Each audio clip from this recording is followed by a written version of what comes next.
Good morning विद्यार्थी मित्रों। આપણે ધોરણ 12 જીવ વિજ્ઞાન વિષયમાં ચેપ્ટર નંબર 8માં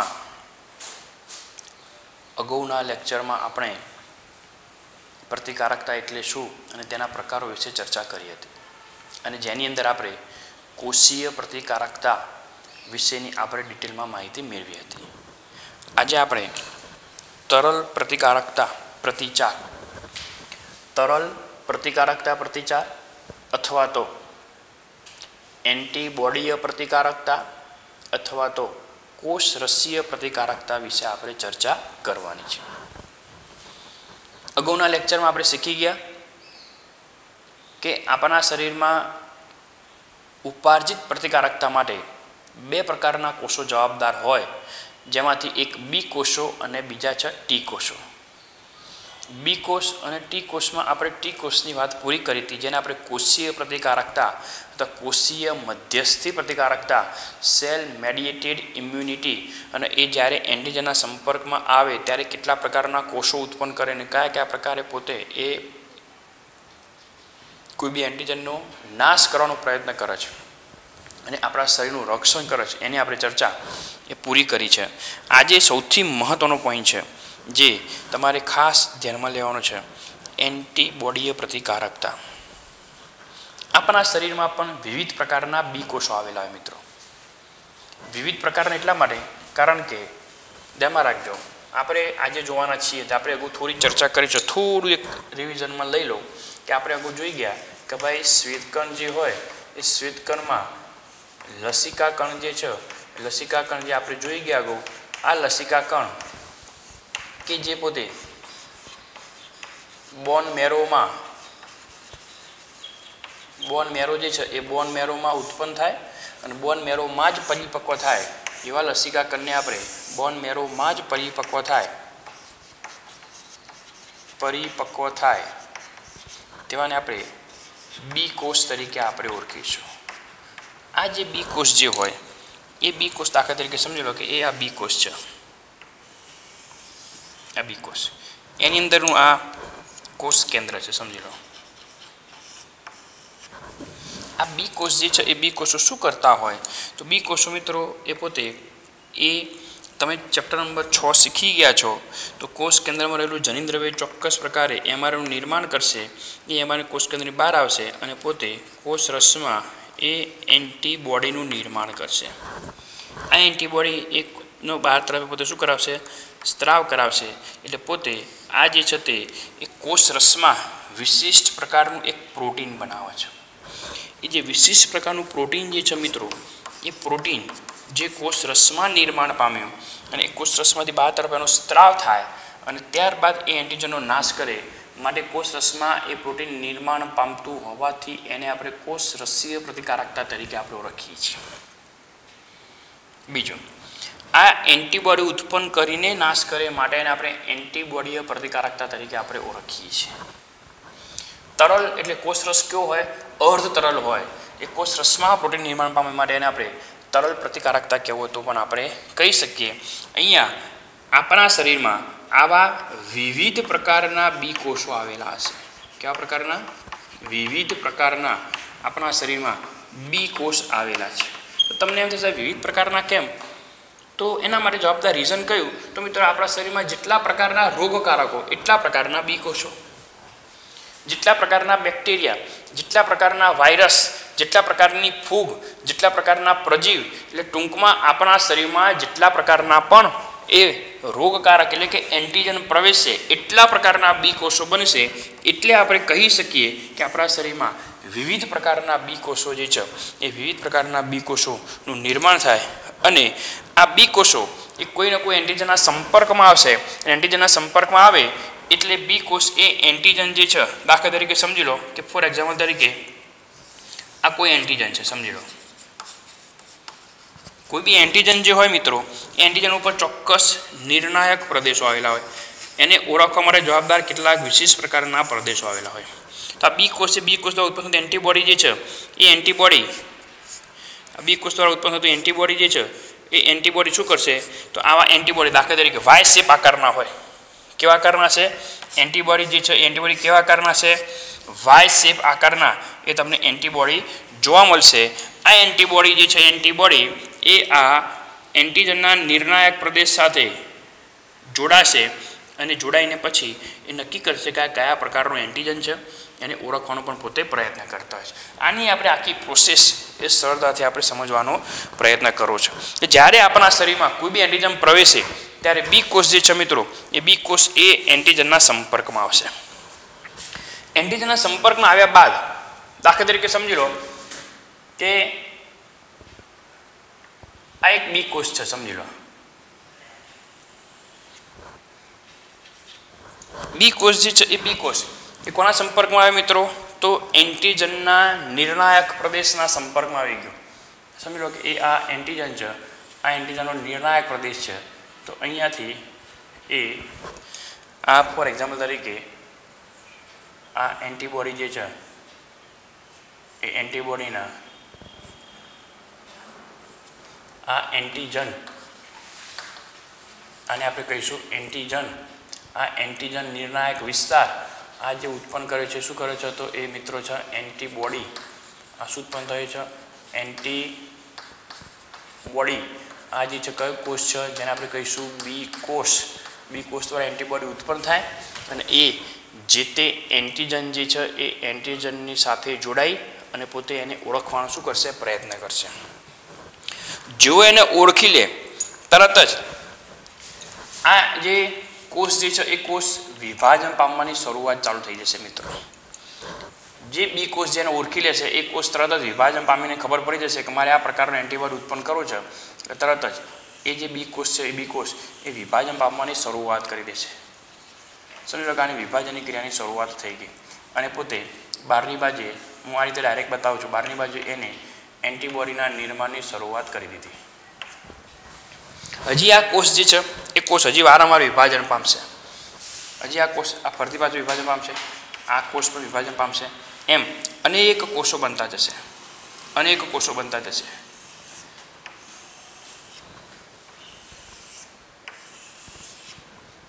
કોષો જે છે અનેક કોષોનું નિર્માણ થતું જશે સમજો આવા અનેક કોષો બન્યા આમાંથી કેટલાક કોષો એવા છે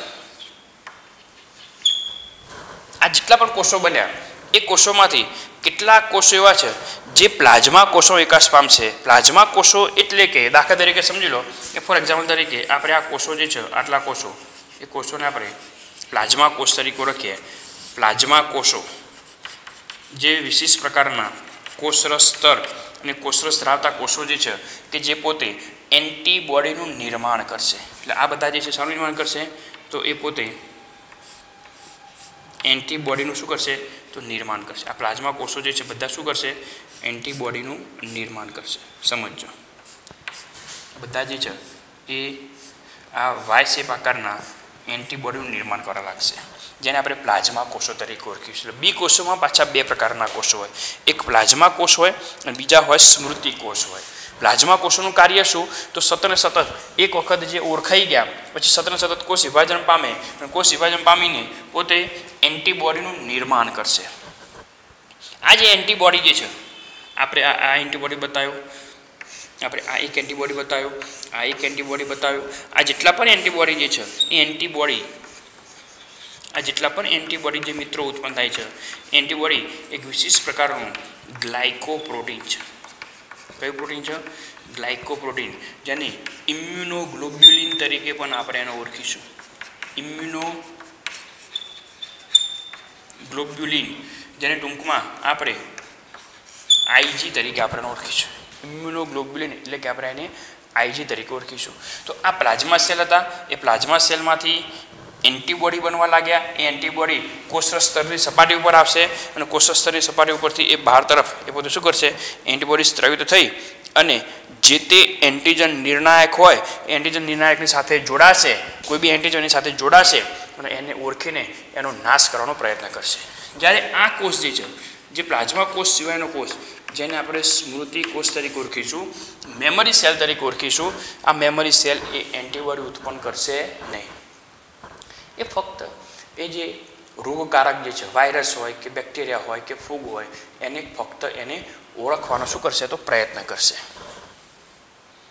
તો બી કોષોમાં પાછા બે, એક પ્લાઝ્મા સેલ, બીજો મેમરી સેલ.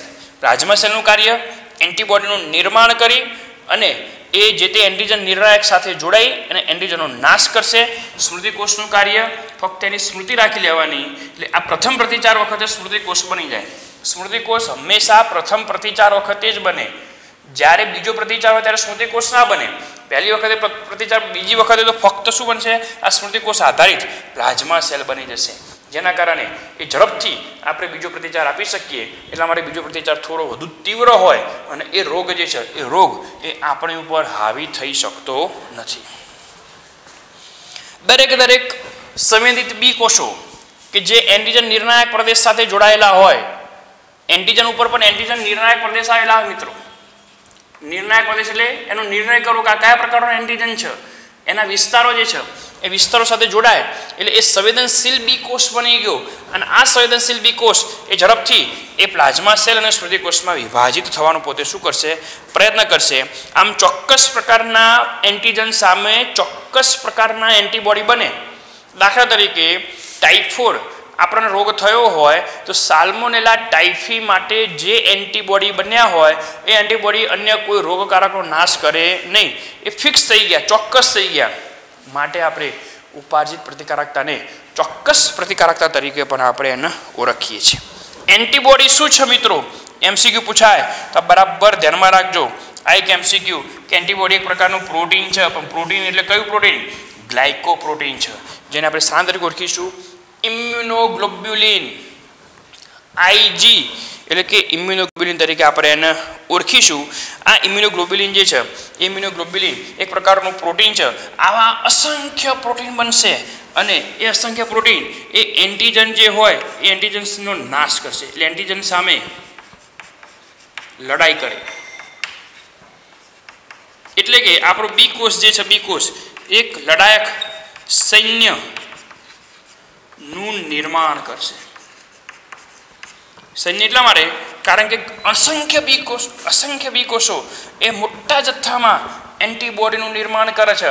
એટલા માટે મોટો જથ્થો હોય, મોટી સંખ્યા હોય તો આપણે એને સૈન્ય તરીકે ઓળખીએ. એટલે લડાયક પ્રોટીન, ગ્લાયકોપ્રોટીન એક પ્રકારનું લડાયક પ્રોટીન છે કે જે એન્ટીજનનો નાશ કરવા માટે જવાબદાર છે. એ લડાયક પ્રોટીનનું સૈન્યનું નિર્માણ કરવામાં કયા કોષો ભાગ ભજવશે તો બી કોષમાં પ્લાઝ્મા સેલ જે છે એ પ્લાઝ્મા સેલ એ આ ક્રિયામાં સૌથી મહત્વનો ભાગ ભજવશે. તો આપણે અહીંયા ખાસ જોવાનું છે કે અહીંયા આ બી કોષમાં જે ઇમ્યુનોગ્લોબ્યુલિન જે છે એ ઇમ્યુનોગ્લોબ્યુલિનની રચના કેવી હોય. તો આ એમસીક્યુમાં થિયરીમાં ખાસ સૌથી મહત્વનું ઇમ્યુનોગ્લોબ્યુલિન ટૂંકમાં આઈજી ની રચના, એની આકૃતિ જે છે મિત્રો એ આકૃતિ તમારે બરાબર એ ધ્યાનમાં રાખવાની છે. આકૃતિ પણ એ સૌથી મહત્વની છે એટલે તમે ભૂલતા નહીં. આકૃતિ દોરવાની જે બાબત જે છે એ અહીંયા તમે શીખી લેજો બરાબર, કારણ કે આકૃતિ પણ આમાં સૌથી મહત્વની છે. તો સૌથી પહેલાં હું અહીંયા આકૃતિ દોરવાનો પ્રયત્ન કરું છું, ધ્યાનમાં રાખજો. આપણે ઇમ્યુનોગ્લોબ્યુલિન જે છે એ ઇમ્યુનોગ્લોબ્યુલિનની રચના આપણે દોરવાનો પ્રયત્ન કરીએ છીએ.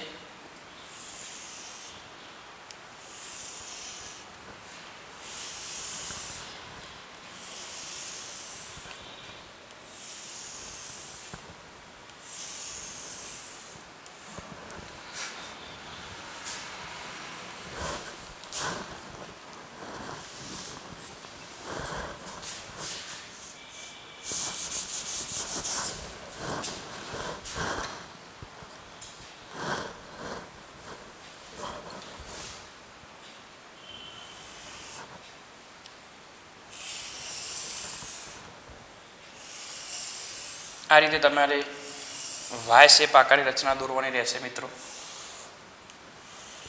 વાય શેપ આકારની રચના.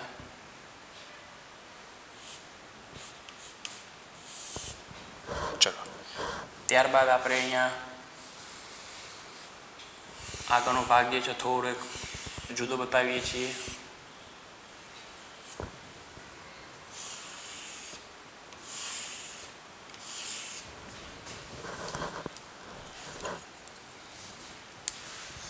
અહીંયા અહીંયાથી પણ આટલો ભાગ જે છે તે આપણે જુદો બતાવ્યો.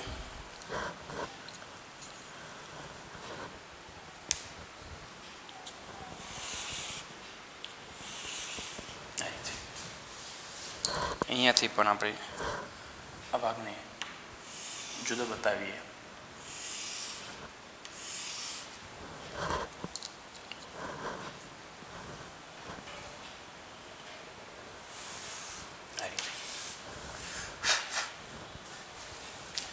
વાયસ્ય પાકાની રચનામાં આમાં આ તમને જે દેખાય છે એ લાંબી પોલીપેપ્ટાઇડ શૃંખલા છે અને આ જે છે એ ટૂંકી પોલીપેપ્ટાઇડ શૃંખલા છે. એટલે ઇમ્યુનોગ્લોબ્યુલિન રચનામાં કેટલી પોલીપેપ્ટાઇડ શૃંખલાઓ હોય?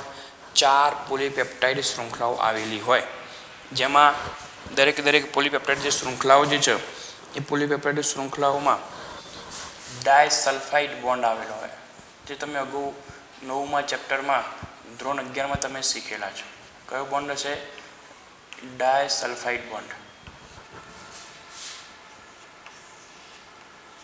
કયો બોન્ડ જોવા મળશે? તો ડાયસલ્ફાઇડ બોન્ડ તમને જોવા મળશે.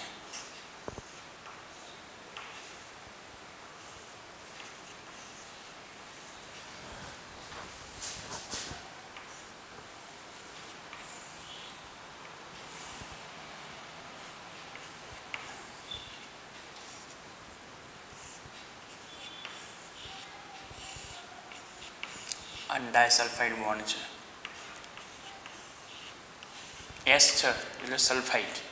આપણે દરેકમાં એસ લખીએ છીએ, એનો મતલબ એમ છે સલ્ફાઇડ, જેમાં 2 સલ્ફર બોન્ડથી એ પણ આ જોડાયેલો, કારણ કે આમાં કેટલાક સલ્ફરયુક્ત એમિનો એસિડ હશે, સિસ્ટીન અને મિથિયોનાઇન, જે તમે અગાઉ શીખેલા છો.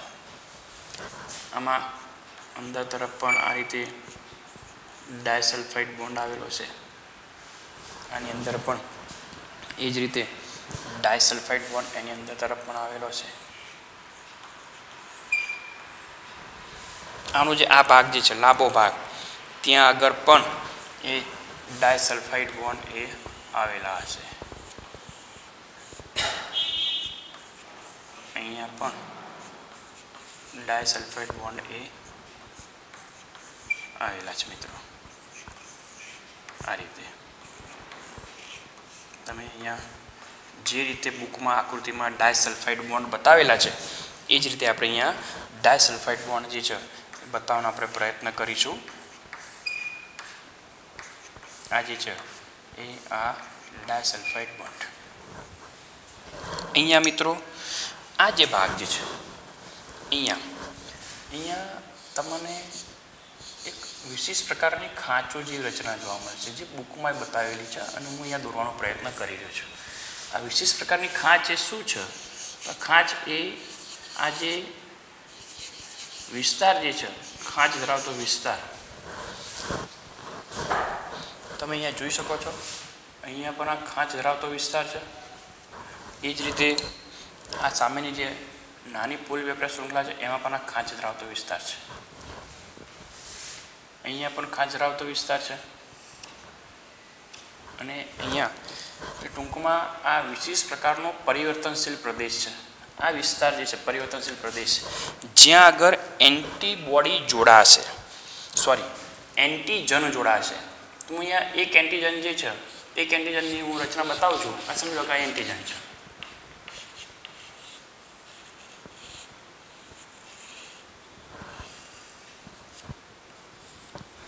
આ શું છે? તો એન્ટીજન. આ એન્ટીજન આ વિશેષ પ્રકારના પરિવર્તનશીલ વિસ્તારો જે હોય, જે પોલીપેપ્ટાઇડ શૃંખલામાં નિર્માણ પામેલા હોય, એની સાથે જોડાય અને જોડાઈને આખું જે સંકુલ બનાવે, એન્ટીજન અને એન્ટીબોડી જોડાઈને જે સંકુલ બનાવે, જેને કહેવાય એન્ટીજન એન્ટીબોડી સંકુલ. જેને શું કહેવાય છે? એન્ટીજન એન્ટીબોડી સંકુલ તરીકે આપણે ઓળખીશું. અહીંયા તમને જે દેખાય છે, અહીંયા પણ આવનારું એન્ટીજન અહીંયા પણ જોડાઈ શકે. આ તમે જે મિત્રો જે નાની શૃંખલા દેખાય છે, જે અણુભારની દ્રષ્ટિએ હવે તમે સમજી શકો, આ શૃંખલા એમિનો એસિડની બનેલી નાની પોલીપેપ્ટાઇડ શૃંખલા, આ એમિનો એસિડની બનેલી લાંબી પોલીપેપ્ટાઇડ શૃંખલા, આ ટૂંકી પોલીપેપ્ટાઇડ શૃંખલા. તો ટૂંકીમાં એમિનો એસિડ ઓછા હશે, આમાં વધારે હશે, તો આનો અણુભાર વધારે હશે એટલે એને ભારે શૃંખલા કહેવાય. આનો અણુભાર બંનેનો કેવો હશે? સાપેક્ષમાં આ બે કરતાં ઓછો, માટે એને હલકી શૃંખલા, આપણે એને હલકી શૃંખલા તરીકે ઓળખીશું. અને આ જે શૃંખલા છે જેને આપણે કહીશું ભારે શૃંખલા તરીકે આપણે એને ઓળખીશું. આ જે છે ને કહીશું આપણે ભારે શૃંખલા. અહીંયા પણ આ કઈ શૃંખલા છે? ભારે શૃંખલા.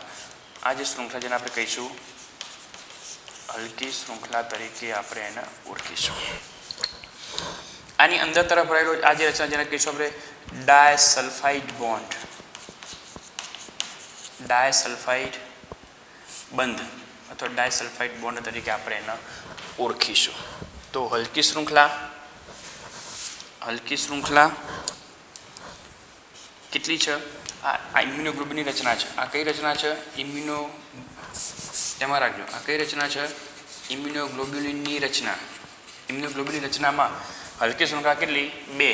ભારે શૃંખલા પણ કેટલી? 2. માટે હેવી ચેઇન, હેવી ચેઇન એટલે ભારે શૃંખલા. આને આપણે કહેવાય બીજા શબ્દોમાં હેવી ચેઇન. આને કહીશું લાઇટ ચેઇન. એટલે L2 H2 H heavy for H, H કેટલા છે? 2 એટલે H2. અને લાઇટ ચેઇન L ફોર કેટલા છે? 2 H2L2 ની રચના તરીકે પણ આપણે એને ઓળખીશું. જો પ્રશ્ન પૂછાય કે વર્ણવો H2L2 ની રચના, એટલે 2 હેવી ચેઇન અને 2 લાઇટ ચેઇન H2L2 ની રચના તરીકે આપણે એને ઓળખીશું. બીજું મિત્રો, તમે અગાઉ શીખેલા છો જૈવિક અણુઓમાં કે કોઈ બી પ્રોટીન શૃંખલા હોય તો કોઈ બી પ્રોટીન શૃંખલાની અંદર એમિનો એસિડ ભાગ ભજવતા હોય. એમિનો એસિડ હોય એટલે એના 2 છેડા હોય, એક C ટર્મિનલ અને બીજો N ટર્મિનલ. એમાં જે આ ટર્મિનલ જે છે એ N ટર્મિનલ છે અને આ ટર્મિનલ જે છે મિત્રો એ C ટર્મિનલ છે. ટર્મિનલ એટલે છેડો. અહીંયા પણ આ જે છે કયો છે? તો આ જે છે એ કયો છે? તો N ટર્મિનલ છે. આ જે છે કયો છે? તો એ C ટર્મિનલ છે. આ કયો છે? C. આ કયો છે? N. અહીંયા પણ આ કયો છે છેડો? N. આ કયો છે? C. તો કોઈ બી પોલીપેપ્ટાઇડ જે શૃંખલા જે હોય એ પોલીપેપ્ટાઇડ શૃંખલાની અંદર કયો છેડો N ટર્મિનલ છે, કયો છેડો C ટર્મિનલ છે, એ પણ તમારે ધ્યાનમાં લેવાનું છે. આની અંદર કેટલી પોલીપેપ્ટાઇડ શૃંખલાઓ છે? તો 4 પોલીપેપ્ટાઇડ શૃંખલા છે, જેમાં 2 નાની અને 2 મોટી. મોટીને આપણે કહીશું 2 ભારે શૃંખલા, હેવી ચેઇન એટલે કે H2 એટલે કે 2 ભારે શૃંખલા. 2 નાની ટૂંકી શૃંખલા જેને આપણે કહીશું L2 એટલે કે 2 હલકી શૃંખલા, જેને આપણે લાઇટ ચેઇન તરીકે આપણે એને ઓળખીએ છીએ. આ પ્રકારની એન્ટીબોડી જે છે એ એન્ટીબોડી રચના એ આપણા શરીરમાં નિર્માણ પામતી હોય છે. આ જેને આપણે H2L2 તરીકે પણ આપણે એને ઓળખીએ છીએ. આવા ઘણા બધા પ્રકારના એન્ટીબોડી હોય અને દરેક એન્ટીબોડી એ કોઈ એક એન્ટીબોડી માત્ર ને માત્ર વધુમાં વધુ 2 એન્ટીજન સાથે જ જોડાઈ શકે.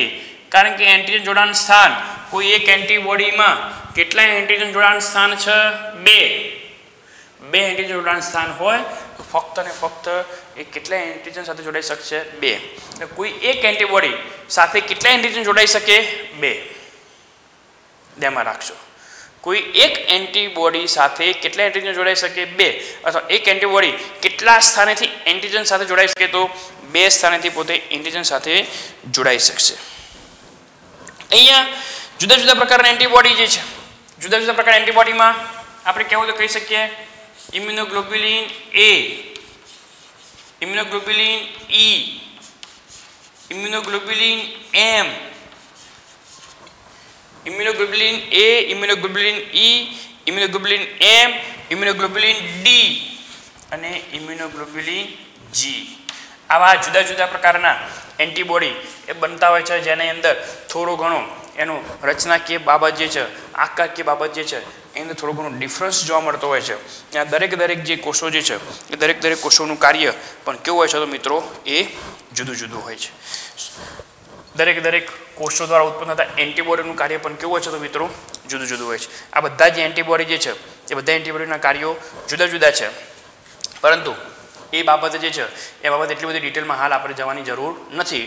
હાલ તમે એટલું ધ્યાનમાં રાખવાનું છે કે ઇમ્યુનોગ્લોબ્યુલિન જો રચના પૂછાય તો તમારે આ આકૃતિ દોરવાની અને આકૃતિને ધ્યાનમાં રાખીને તમારે એનું વર્ણન તમારે કરવાનું છે. આ બાબતને તમારે ખાસ ધ્યાનમાં રાખવાનું છે. આ જે એન્ટીબોડી જે ઉત્પન્ન થાય એ એન્ટીબોડી ઉત્પન્ન કરતા કયા કોષો છે તો બી કોષો. પણ બી કોષોમાં એ પ્લાઝ્મા કોષો. આ બી કોષોમાં પ્લાઝ્મા કોષો જે તરલ એટલે કે કોષ રસમાં એન્ટીબોડીનું નિર્માણ કરે. આ એન્ટીબોડીને આપણે શું કહીશું? ગ્લાયકોપ્રોટીન. આ ગ્લાયકોપ્રોટીન એક પ્રકારના શું છે?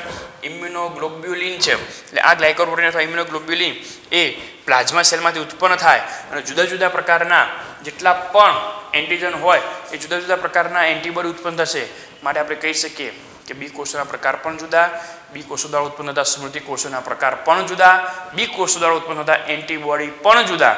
પ્રત્યેક એન્ટીબોડીની ઉપર પરિવર્તનશીલ પ્રદેશો આવેલા હોય. ભારે શૃંખલા પણ પરિવર્તનશીલ પ્રદેશ હોય, હલકી શૃંખલા પણ પરિવર્તનશીલ પ્રદેશ. પરિવર્તનશીલ એટલે અહીંયા કંઈક ચેન્જ છે. અહીંયા એવી ખાંચ હોય કે જેમાં પેલો આપણે લોક એન્ડ કી કહીએ છીએ, ઉત્સેચક પ્રક્રિયાથી સંકુલ, એમ વિશિષ્ટ પ્રકારની એન્ટીબોડી વિશિષ્ટ પ્રકારના એન્ટીજન સાથે જ જોડાય એવી અહીંયા વિશિષ્ટ પ્રકારના અહીંયા 3D ત્રિપારિમાણિક ખાંચો આવેલી હોય. એટલે ચોક્કસ પ્રકારના એન્ટીજન ચોક્કસ પ્રકારની એન્ટીબોડી સાથે જોડાય અને એ સંકુલ બને, જેના શું કહેવાશે? એન્ટીજન એન્ટીબોડી સંકુલ. આ સંકુલ બન્યા પછી જ આ એન્ટીબોડી એન્ટીજનનો શું કરશે? ચોક્કસ પદ્ધતિથી આનો નાશ કરશે. બાકી જો જોડાય નહીં, એન્ટીજન એન્ટીબોડી સંકુલ ના બને તેનો નાશ શક્ય બનશે નહીં. તો આ વાત થઈ એ તરલ પ્રતિકારકતા અથવા તો એન્ટીબોડી મધ્યસ્થ પ્રતિકારકતા તરીકે આપણે એને ઓળખીશું. આ આકૃતિ અને એનું વર્ણન જે છે એ વર્ણનને તમારે બરાબર મગજમાં તમારે ક્લિયર કરવાની છે. કોઈ પણ પ્રકારની અંદર ભૂલ ન થાય એ બરાબર તમે ખાસ તમે ધ્યાનમાં લેશો.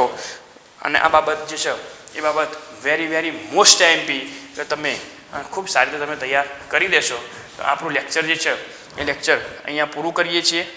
અસ્તુ.